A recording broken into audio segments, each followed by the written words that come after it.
So one of the most common complaints we get from property investors when talking to them about their experience with their current property manager is poor communication. It's probably the number one, if not, certainly in the top two or so, reasons for their current frustration.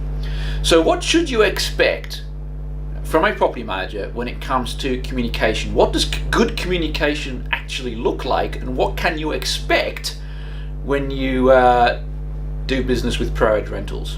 Yeah, well, look, we thought we'd take you through a few points, and I think communication, Mark, starts with having quality systems in place to make sure that you as an owner are receiving that level of communication that you actually want. Now, we're both property investors ourselves. We've both built, we've managed, we've rented properties. We own investment properties and gone through the process. So we've seen good and we've seen bad, as I'm sure you have as well. So communication starts with obviously the property manager themselves, making sure that they've got systems and making sure that they've got great time management skills. Now, the one thing that I've learned over the years, Mark, is you can't fix bad communication.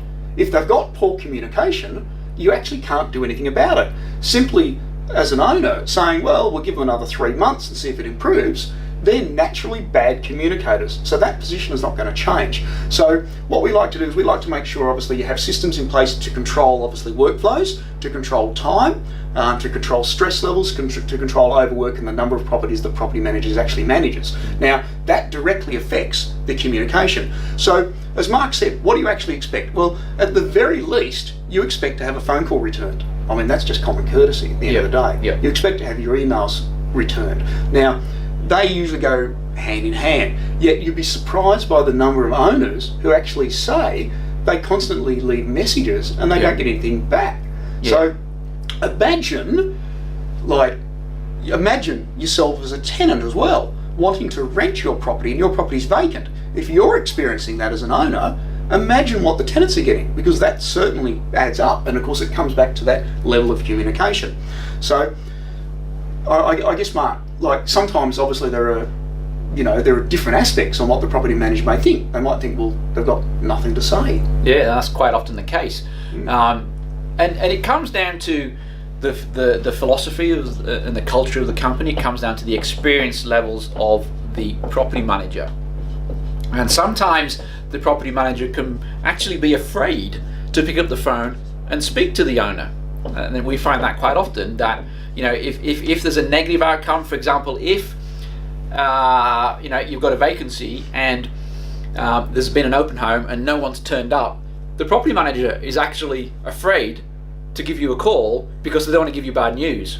Okay, well, that's actually a disservice to you, because you need to have a frank conversation about why that vacancy is taking place. Okay, by simply not talking to you, well, that's doing you a disservice, because decisions need to be made, corrective steps need to be taken in order to alleviate that vacancy. Okay, so there's a problem, can be a problem there about fear.